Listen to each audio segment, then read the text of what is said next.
The opioid crisis in Arkansas and America has reached epidemic proportions. More than 85 people a day are dying from opioid overdoses, and Arkansas is the second highest state for opioid prescriptions.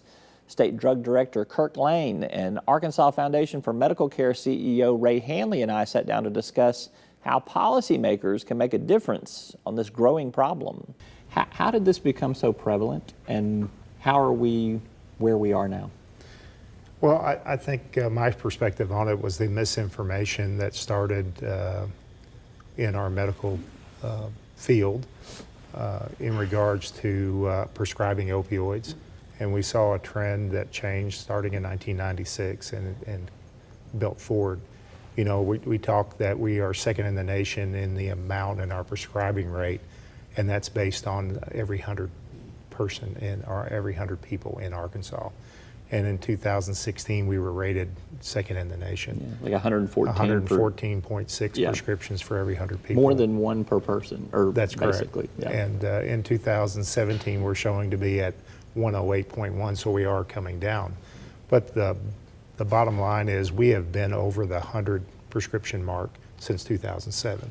And 1 year in 2016, kind of show you a comparison, that's about 235 million opioid pills put into a population of just over 3 million people. So with that said, we're a very opioid dependent population. The national average prescribing rate is 66.5, and we have some counties in that time period that have been twice that national average, and some close to 3 times the national average. So we need to do more about it. How are you seeing it show up in statistics of what you guys track, particularly with what you do in terms of managing? You know, the interesting thing, Roby, is it spans all ages. We've done work for Medicare, on our Medicare contract with older senior citizens who have real opioid issues, working with the prescribers.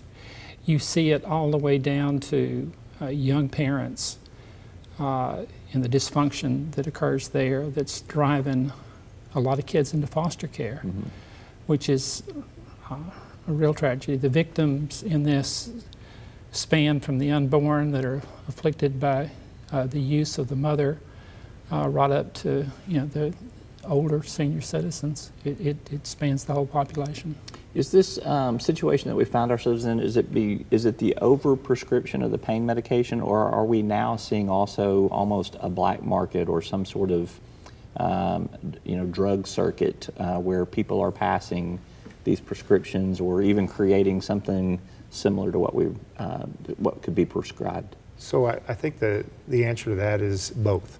We're seeing the black market or the cartels, the drug cartels, realize that Arkansas and other states that have high opioid dependent populations, it's just good business to move heroin, and with heroin you have fentanyl, which is extremely dangerous, moving into those populations, because the economics of a drug addiction or substance abuse disorder, if you have a $300 to $1,000 a day pill habit, it's easier to shift to a $15 bag of heroin to try to satisfy that habit.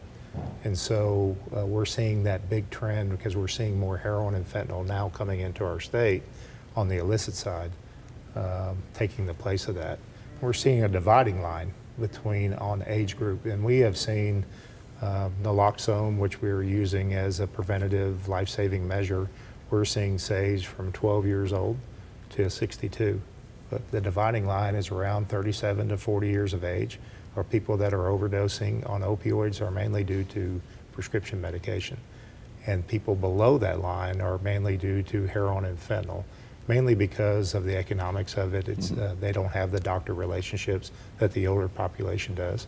And so we're seeing that dividing line in there. What's it doing to cost of health care when you look at it in terms of what's happening in the state? Are we too dependent on this opioid prescription? I mean, that the medical field, the medical profession, I the think health we profession certainly have needs been, but as Chief Lane said, the rate of prescribing has been coming down. We've worked on educating the doctors, particularly on the Medicare population and others, and I think the word's starting to get out, and the use is starting to come down. It's still way too high, and certainly much higher than the national average, and there's a lot of work to do. But there is being progress made, but we just can't let up. I want to circle back to progress in a second, but Kirk, you were part of a forum a couple of weeks ago that we covered. Congressman Hill, I think, pulled a group together. You said that what we have been doing for a long time is not working. Right. What's not working? Well, I think, we have different parts of the puzzle that we've always worked on is prevention, treatment, and enforcement. And a lot of times, as you get caught up in things, you keep doing more of the same. And we need to think outside the box of what we can do different to try to change these numbers in the direction they're going. And that includes, writing grants, that includes some of the language, some of the efforts that we do in those areas. With treatment, we need to think outside the box on treatment because medical assisted treatment is a great opportunity, but it's much more than just getting somebody clean from opioids. You have to give them recovery and pair those things together where they can sustain that sobriety, because getting hooked on opioids is a lifetime issue. It may take 2 or 3 months to actually have a opioid use disorder, but it may take you the rest of the life to beat it, if you do. And so you really need to think outside the box, and we need to change some of the things that we're doing, understanding, having good data, and putting the dollars that are coming in into that good data. You guys have a series of videos that kind of explains that a little bit more, the public awareness part of this. Do you think that is seeping into the legislative body, which is really where some of the state policy is going to have to be directed from? I think it will. I think it's a gradual education process across the spectrum, but I think it's going to help. You mentioned the foster care program too, Ray. Do you think that's a reason we're seeing some of the spike in numbers? It is, and Roby, early in my career, I was a foster care caseworker, and it was hard then. It has gotten much harder for the DHS workers out there now. You had meth, you had crack, and now you have opioids, which are creating dysfunction in these families, particularly younger, lower income families. And it is certainly driving more kids into the foster care system, which is traumatic for the kids. It has budgetary implications. Once the child comes out of the home, it's hard. You have to work hard to get them back, and we have to deal with the things that Chief Lane talked about trying to help the patient recover, and it's a long process. Yeah. The feds have thrown a lot at this. We've seen a flurry of legislation here just in the last probably 30 days at the federal level on this. Is that throwing spaghetti at the wall to see what sticks? Do you think that all of those proposals have merit? And kind of, I guess, walk me through. There are things that could be done federally to address this situation. There's things that could be done at the state level. What do we really have control over at the state level? Well, there's a lot of states that are far more advanced in this crisis than Arkansas has been. So I think we need to learn from those states.